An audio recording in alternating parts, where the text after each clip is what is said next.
بسم اللہ الرحمن الرحیم۔ عزیز خطبہ عزام، آج کی اس نشست میں آپ حضرات کے سامنے خطابت کے حوالے سے 25 قرآنی ہدایات پیش کروں گا تاکہ ہم ان قرآنی تعلیمات اور ہدایات کی روشنی میں اپنی خطابت کو استوار کریں۔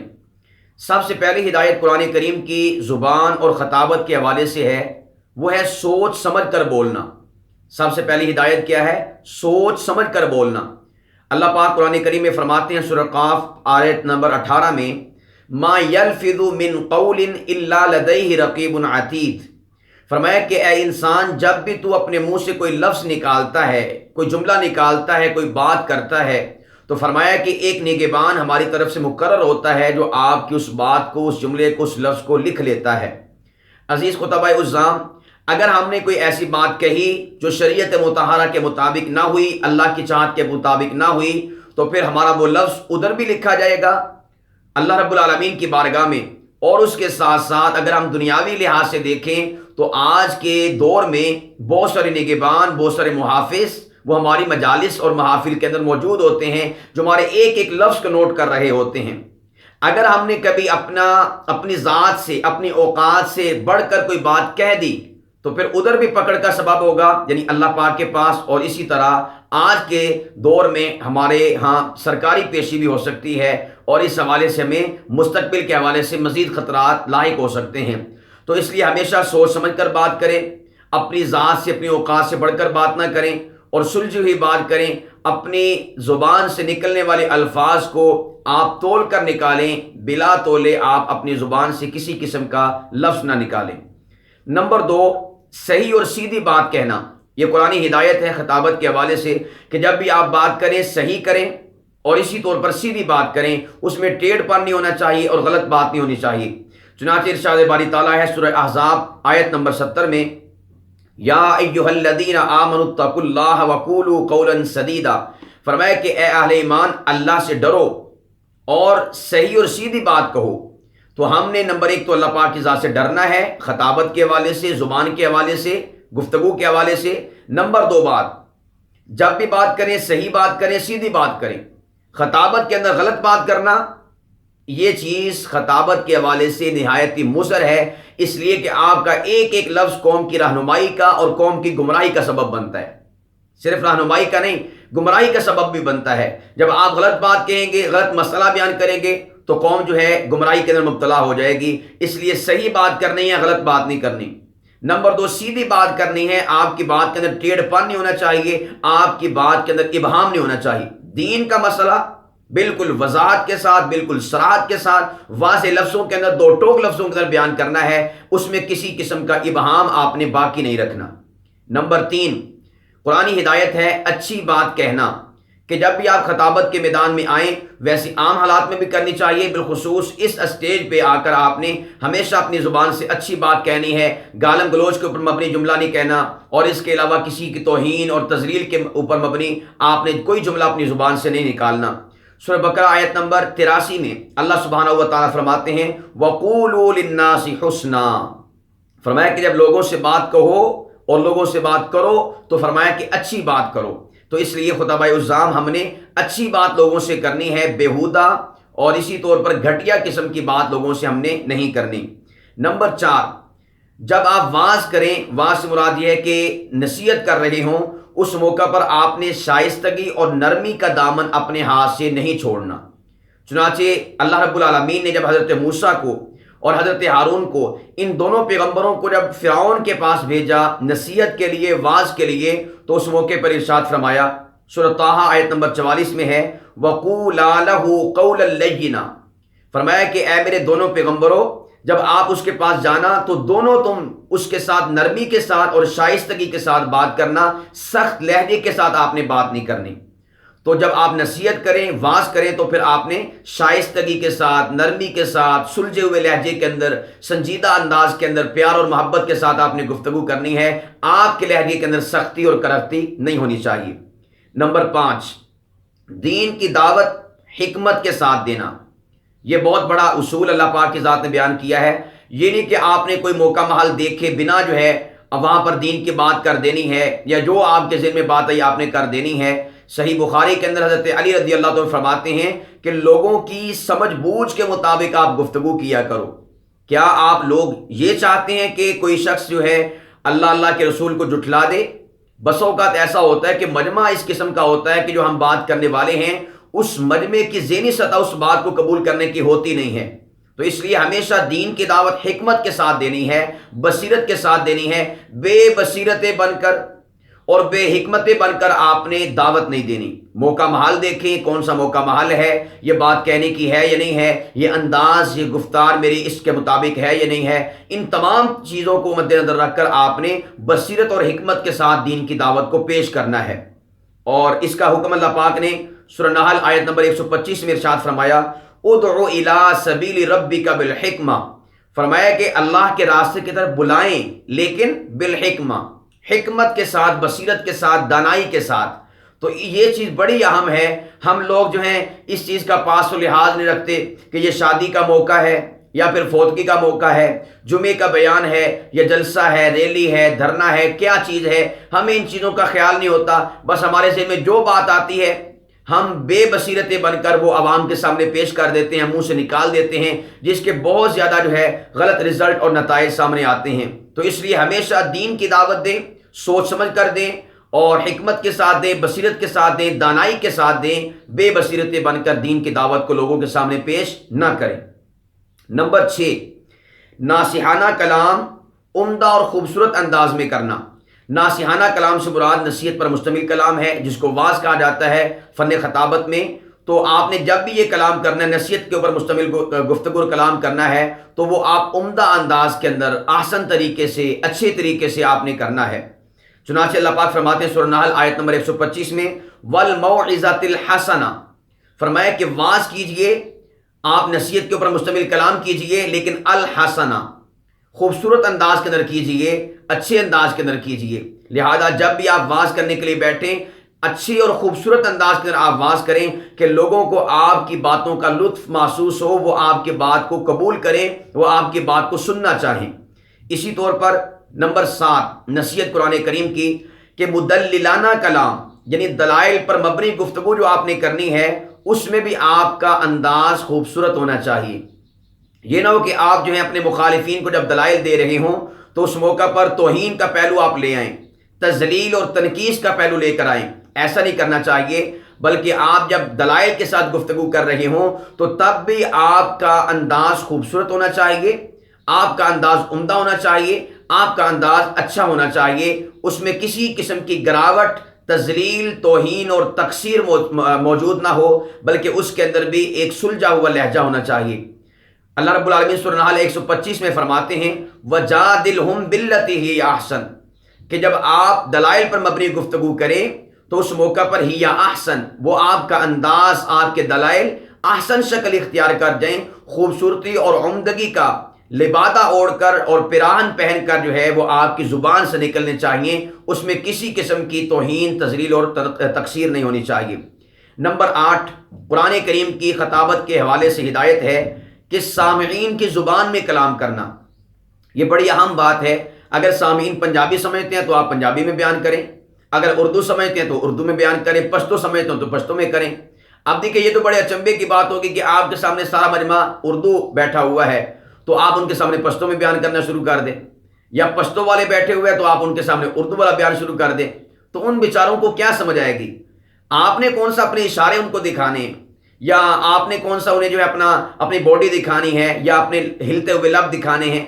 آپ کا مقصود تو یہ ہے کہ ان تک دین کی بات پہنچے، ان کو دین کی بات سمجھ آئے۔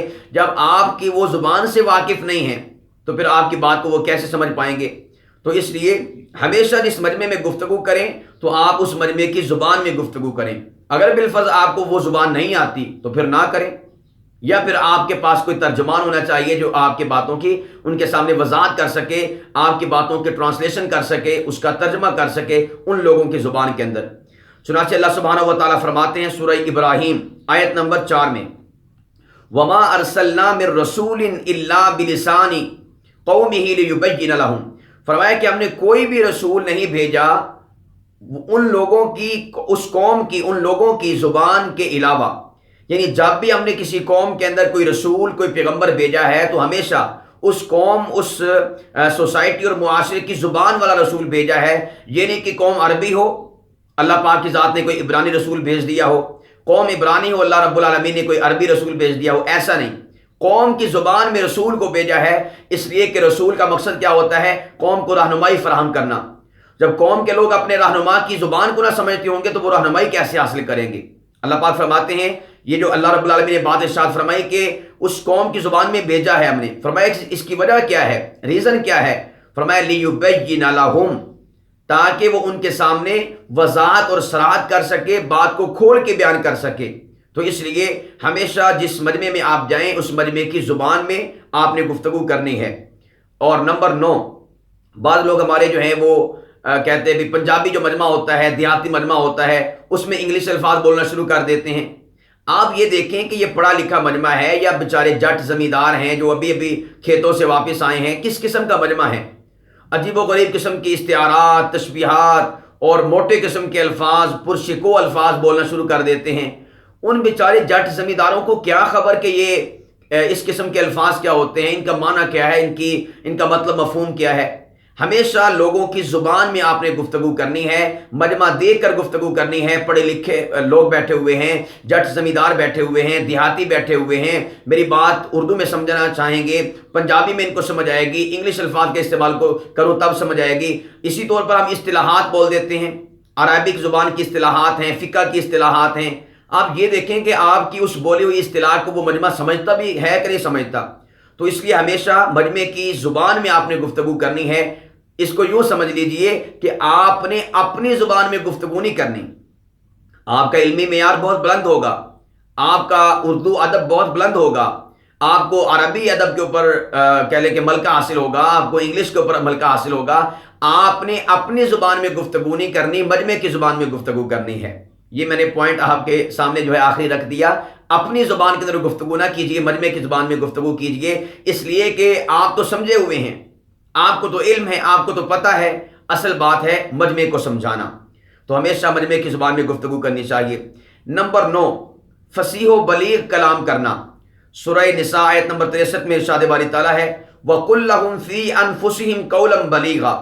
فرمایا کہ آپ ان سے گفتگو کیجئے انہی کے بارے میں، لیکن کرنی کیسی ہے؟ قولاً بلیغا، فصیح و بلیغ انداز کے اندر گفتگو کرنی ہے. اور فصاحت و بلاغت کا نام ہی خطابت ہے.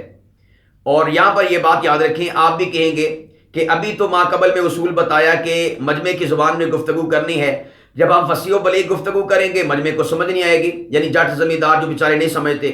یاد رکھیے گا فصاحت و بلاغت سے مراد یہ نہیں کہ آپ نے ہمیشہ بڑے اونچے الفاظ استعمال کرنے ہیں یا وہ الفاظ کے جو لوگوں کے لیے غیر مانوس اور نامانوس ہوتے ہیں آپ نے وہ استعمال کرنے ہیں، بلکہ فصاحت و بلاغت کا مطلب یہ ہوتا ہے کہ ہر ایک سوسائٹی، معاشرے، ہر قسم کے لوگوں کی فصاحت و بلاغت وہ ان کے لیول کے مطابق ہوتی ہے. اب دیکھیں جو ضرب الامثال ہوتی ہیں، محاورے ہوتے ہیں، یہ بھی تو فصاحت و بلاغت سے متعلق ہیں. تو ایک محاورہ ہے ذات دی کوڑ کے لیے چھتیرین جپھے. تو کیا یہ محاورہ جٹ زمیندار لوگوں کو سمجھ نہیں آتا؟ آئے گا، بالکل آئے گا. اونٹ کے منہ میں زیرہ ہر ایک کو سمجھ میں آتا ہے. اور اسی طور پر الٹا چور کوتوال کو ڈانٹے ہر ایک کو سمجھ میں آتا ہے. تو فصاحت و بلاغت کے ساتھ گفتگو کرنے کا مطلب یہ ہے کہ مجمع جس قسم کی فصاحت و بلاغت کو سمجھ سکے اس قسم کی فصاحت و بلاغت آپ نے وہاں پر استعمال کرنی ہے. اگر تعلیم یافتہ افراد بیٹھے ہوئے ہیں ان کے سامنے آپ اونچی اونچی فصاحت و بلاغت کا استعمال کریں. اگر جٹ زمیندار بیٹھے ہوئے ہیں ان کے سامنے بھی فصیح و بلیغ گفتگو کریں، مگر ان کے ذہنی معیار کے مطابق کہ جس فصاحت و بلاغت کو وہ سمجھ سکیں. تو اس لیے فصاحت و بلاغت کے ساتھ آپ نے گفتگو کرنی ہے. اور اسی کا دوسرا حوالہ سورہ قصص آیت نمبر 34 میں ارشاد باری تعالیٰ ہے وَأَخِي هَارُونُ هُوَ أَفْصَحُ مِنِّي لِسَانًا فَأَرْسِلْهُ مَعِيَ رِدْ أَن يُصَدِّقُونِ. حضرت موسیٰ علیہ السلام نے اللہ پاک کی ذات سے اپنے بھائی حضرت ہارون کا مطالبہ کیا تھا کہ یا اللہ میرے بھائی ہارون کو میرے ساتھ بھیج دے. اس موقع پر کہا تھا وَأَخِي هَارُونُ، اے اللہ میرا بھائی ہارون هُوَ أَفْصَحُ مِنِّي لِسَانًا، مجھ سے زبان کے اعتبار سے فصیح و بلیغ ہے. فَأَرْسِلْهُ مَعِيَ، اس کو میرے ساتھ بھیج دیجئے. رِدْ أَن يُصَدِّقُونِ، تاکہ وہ میرے معاملات کی، میری باتوں کی وہ تصدیق کر سکے. تو اس سے بھی پتہ چلا کہ فصاحت و بلاغت جو ہے ایک خطیب کے لیے لازم و ملزوم ہے، اس کی بڑی اہمیت ہے، اس کی بڑی افادیت ہے. نمبر 10، دلائل کا مضبوط اور فیصلہ کن ہونا. دلائل کے اندر ویکنس اور کمزوری نہیں ہونی چاہیے. ذوف نہیں ہونا چاہیے، من گھڑت دلائل نہیں ہونے چاہیے، بے بنیاد اور بے سروپا دلائل نہیں ہونے چاہیے، دلائل مضبوط اور سکہ اور مستند ہونے چاہیے۔ اللہ پاک فرماتے ہیں سورہ صاد آیت نمبر 20 میں وَآتَيْنَاهُ الْحِكْمَةَ وَفَصْلَ الْخِطَابِ، فرمایا کہ ہم نے داؤد علیہ السلام کو حکمت بھی عطا فرمائی اور فیصلہ کن انداز خطاب عطا فرمایا۔ تو اس سے اصول پتہ چلا کہ جب آپ دلائل دیں تو فیصلہ کن دلائل ہونے چاہیے۔ فیصلہ کن دلائل کون سے ہوں گے؟ قرآن پاک کی آیات، احادیث نبویہ، آثار صحابہ، اقوال صحابہ، معتبر اور سکہ محدثین اور مفسرین کی آراء، یہ ہیں آپ کے پاس فیصلہ کن دلائل۔ جب آپ یہاں سے دلائل پیش کریں گے تو پھر انشاءاللہ العزیز کوئی آپ کے دلائل کو جھٹلا نہیں سکے گا، آپ کے دلائل فیصلہ کن ثابت ہوں گے۔ تو اس لیے دلائل جب دینے مضبوط ہونے چاہیے اور فیصلہ کن دلائل ہونے چاہیے۔ نمبر 11، دین کی بات لوگوں تک پہنچاتے رہنا، یعنی یہ نہیں کہ آپ نے جو ہے تھوڑے دن گفتگو کی، لوگوں کے سامنے دین کی بات پہنچائی، اس کے بعد آپ نے بیٹھ جانا، نہیں، مسلسل آپ نے دین کی دعوت کو لوگوں تک پہنچانا ہے، آخری سانس تک آپ نے پہنچانا ہے، آخری لمحے تک آپ نے دین کی بات کو، دین کی دعوت کو لوگوں تک پہنچاتے رہنا ہے۔ سورہ زاریات آیت نمبر 55 میں ارشاد باری تعالیٰ ہے وَذَكِّرْ فَإِنَّ الذِّكْرَىٰ تَنفَعُ الْمُؤْمِنِينَ، فرمایا کہ اے میرے محبوب آپ لوگوں کو نصیحت کرتے رہیں، اہل ایمان کو نصیحت کرتے رہیں۔ کیوں؟ اس لیے کہ اہل ایمان کو نصیحت فائدہ دیتی ہے۔ تو فرمایا کہ وذکر، نصیحت کرتے رہیں۔ تو ہم نے نصیحت اور دین کی دعوت جو ہے ہمیشہ لوگوں تک پہنچاتے رہنا ہے، کبھی اس حوالے سے ہم نے گھر نہیں بیٹھ جانا، کبھی ہم نے جو ہے ہاتھ پہ ہاتھ رکھ کر نہیں بیٹھ جانا، ہمیشہ لوگوں کو دین کی دعوت دیتے رہنا ہے۔ اسی طرح سورہ حج آیت نمبر 67 میں ارشاد باری تعالیٰ ہے وَادْعُ إِلَىٰ رَبِّكَ، فرمایا کہ آپ اپنے پروردگار کی طرف لوگوں کو بلاتے رہیں، آخری دم تک بلاتے رہنا ہے۔ نمبر 12، اپنے قول پر خود بھی عمل ہونا چاہیے۔ اللہ پاک فرماتے ہیں سورہ بقرہ آیت نمبر 44 میں أَتَأْمُرُونَ النَّاسَ بِالْبِرِّ وَتَنْسَوْنَ أَنفُسَكُمْ وَأَنْتُمْ تَتْلُونَ الْكِتَابَ أَفَلَا تَعْقِلُونَ، فرمایا کہ کیا تم لوگوں کو اچھی اور بھلی بات کا حکم دیتے ہو، وَتَنْسَوْنَ أَنفُسَكُمْ، اپنے آپ کو بھول جاتے ہو۔ فرمایا کہ یہ کیا معاملہ ہے، لوگوں کو اچھی باتیں کہتے ہو، لوگوں کو نیکی کا حکم دیتے ہو اور خود اپنی ذات کو بھول جاتے ہو، لوگوں کو نماز کا حکم، خود نماز پڑھتے نہیں، لوگوں کو روزے کا حکم، خود روزہ رکھتے نہیں، لوگوں کو صدقہ خیرات کا، زکوٰۃ کا حکم، اور خود ان معاملات کے اندر آپ جو ہے عمل کے اوپر جو ہے آتے نہیں۔ تو ایسا نہیں کرنا۔ وَأَنْتُمْ تَتْلُونَ الْكِتَابَ، کتاب بھی پڑھتے ہو۔ یہ دراصل اللہ پاک کی ذات نے یہودیوں سے کہا تھا اپنی کتاب کو پڑھتے ہو، لوگوں کو نیکی کا حکم دیتے ہو، لوگوں کو باتیں بتلاتے ہو، تو خود اس کے اوپر عمل کیوں نہیں کرتے؟ تو اس لیے ہم نے بھی اس حوالے سے اپنے آپ کو ایگری کرنا ہے کہ جو بات زبان سے نکالیں اس کے اوپر ہمارا خود بھی عمل ہونا چاہیے، نہ یہ کہ ہم جو ہیں لوگوں کو نصیحت کرتے رہیں اور خود جو ہے ہمارا کھاتا وہ بالکل صاف ہو، ایسا نہیں ہونا چاہیے۔ اور اسی طور پر نمبر 13 فرمایا کہ غیر مستند کلام نہیں کرنا، غیر سکہ، غیر مستند کلام آپ نے نہیں کرنا۔ سورہ بنی اسرائیل آیت نمبر 36 میں ارشاد باری تعالیٰ ہے وَلَا تَقْفُ مَا لَيْسَ لَكَ بِهِ عِلْمٌ إِنَّ السَّمْعَ وَالْبَصَرَ وَالْفُؤَادَ كُلُّ أُولَٰئِكَ كَانَ عَنْهُ مَسْئُولًا، فرمایا وَلَا تَقْفُ مَا لَيْسَ لَكَ بِهِ عِلْمٌ، اے اہل ایمان، اے انسان، ایسی بات کی پیروی نہ کر کہ جس کا صحیح تیرے پاس علم موجود نہیں ہے، اس لیے کہ سمع کان، بصر آنکھیں، فؤاد دل، کل ذالک اور کل اولئک کان عنہ مسئولا، ان میں سے ہر ایک سے بات پرسش کی جائے گی، پوچھا جائے گا۔ اللہ پاک کی ذات ان سے پوچھیں گے کہ آپ نے یہ بات کیوں کی، کیسے آپ نے کہہ دی، جبکہ آپ کو اس بات کا علم تھا ہی نہیں، آپ کے پاس سکہ علم تھا ہی نہیں۔ اس لیے ہمیشہ مستند کلام کریں، سکہ کلام کریں، مضبوط کلام کریں، 2 نمبر بات نہ کریں، من گھڑت بات نہ کریں، ضعیف اور کمزور بات نہ کریں، آپ کا کلام بالکل صحیح اور مستند ہونا چاہیے۔ نمبر 14، خالق کا ہر پیغام مخلوق تک پہنچانا۔ اللہ سبحانہ و تعالیٰ کا جتنے بھی احکامات ہیں، جتنا بھی پیغام ہے، قرآن پاک کے اندر ہے، احادیث مبارکہ کے اندر ہے، ہم نے ان میں سے ہر ایک حکم کو، ہر ایک بات کو اللہ سبحانہ و تعالیٰ کی لوگوں تک پہنچانا ہے۔ چنانچہ اللہ پاک فرماتے ہیں سورہ مائدہ آیت نمبر 67 میں یا ایھا الرسول بلغ ما انزل الیک من ربک، فرمایا کہ اے میرے رسول آپ پہنچا دیجئے ہر اس چیز کو، ہر اس بات کو جو آپ کی طرف، آپ کے پروردگار کی طرف سے نازل کی گئی ہے۔ تو دین کی ہر بات کو لوگوں تک پہنچانا ہے۔ ہم کیا کرتے ہیں، ہمارے عنوانات کیا ہوتے ہیں، شان صدیق اکبر ہے، فاروق اعظم، عثمان غنی، علی المرتضی، حضرت امیر معاویہ، یعنی فضائل پر گفتگو کرتے ہیں، مسائل پر ہم نے کبھی گفتگو نہیں کی۔ یاد رکھیے گا، قرآن پاک کی ہر بات کو لوگوں تک پہنچانا یہ آپ کی ذمہ داری ہے، حدیث پاک کی ہر بات کو لوگوں تک پہنچانا یہ آپ کی ذمہ داری ہے۔ نمبر 15 فرمایا قابل اتاب عمل ہے خالق کا ہر پیغام مخلوق تک نہ پہنچانا، یعنی اگر آپ نے ایسا نہ کیا، ہر بات لوگوں تک نہ پہنچائی، تو پھر اللہ پاک کی ذات کی پکڑ جو ہے وہ آپ کی طرف متوجہ ہوگی، یہ آپ کا نہ پہنچانا قابل گرفت عمل ہوگا۔ چنانچہ اسی آیت میں سورہ مائدہ آیت نمبر 67 میں ارشاد باری تعالیٰ ہے وَإِن لَّمْ تَفْعَلْ فَمَا بَلَّغْتَ رِسَالَتَهُ، فرمایا کہ اے میرے محبوب یہ جو ہم نے آپ کو حکم دیا تھا بلغ ما انزل الیک من ربک، کہ اپنے رب کی طرف سے ہر اتاری ہوئی بات کو لوگوں تک پہنچا دیجئے، اگر آپ نے ایسا نہ کیا وَإِن لَّمْ تَفْعَلْ فَمَا بَلَّغْتَ رِسَالَتَهُ، تو گویا کہ آپ نے اپنی رسالت کا حق کی ادا نہیں کیا۔ جب اللہ اپنے نبی کو ایسے کہہ سکتے ہیں تو جو ہمارے کندھوں پر اللہ کے نبی کا وارث ہونے کے ناطے سے ذمہ داری ہے، تو کیا پھر ہم اپنی اس ذمہ داری کو نبھا پائیں گے؟ ہرگز ایسا نہیں ہوگا۔ ہمارے سے بھی اللہ پاک کی ذات جو ہے پوچھیں گے کہ آپ نے میری ہر بات کو، دین کی ہر بات کو لوگوں تک کیوں نہیں پہنچایا؟ اس لیے تمام باتیں لوگوں تک پہنچانی ہیں، نہ پہنچائیں تو انشاءاللہ اس کے اوپر جو اللہ پاک کی ذات جو ہے ہماری پکڑ فرمائیں گے اور اس کے اوپر ہماری گرفت فرمائیں گے۔ اللہ پاک کی ذات جو ہے دین کے ہر بات کو لوگوں تک پہنچانے کی توفیق بخشے، نہ یہ کہ ہم کسی بات کو چھپاتے پھریں۔ نمبر 16 کلام صحیح کی ادائیگی کے لیے تہجد کا اہتمام کرنا۔ اللہ پاک قرآن پاک میں سورہ مزمل آیت نمبر 6 میں ارشاد فرماتے ہیں ان ناشئۃ اللیل ہی اشد وطئا واقوم قیلا، فرمایا کہ بے شک رات کا اٹھنا نفس کو سخت پامال کرتا ہے اور دل و دماغ کی یکسوئی کے ساتھ زبان سے سیدھی بات نکالتا ہے۔ اگر آپ چاہتے ہیں کہ آپ کی بات آپ کی زبان سے صحیح نکلے تو پھر آپ کو رات کی تہجد کا اہتمام کرنا ہوگا۔ اس کی روحانیت اور اس کی برکت یہ ہے کہ انسان جب کلام اور گفتگو کرتا ہے تو ہمیشہ صحیح اور سیدھی بات نکلتی ہے، سچی اور سچی بات نکلتی ہے، اس میں غلطی کے اور اسی طور پر جو ہے غلط بات ہونے کے جو احتمالات ہوتے ہیں وہ بہت کم ہو جاتے ہیں۔ اس لیے ہمیشہ تہجد کا اہتمام کیجیے گا۔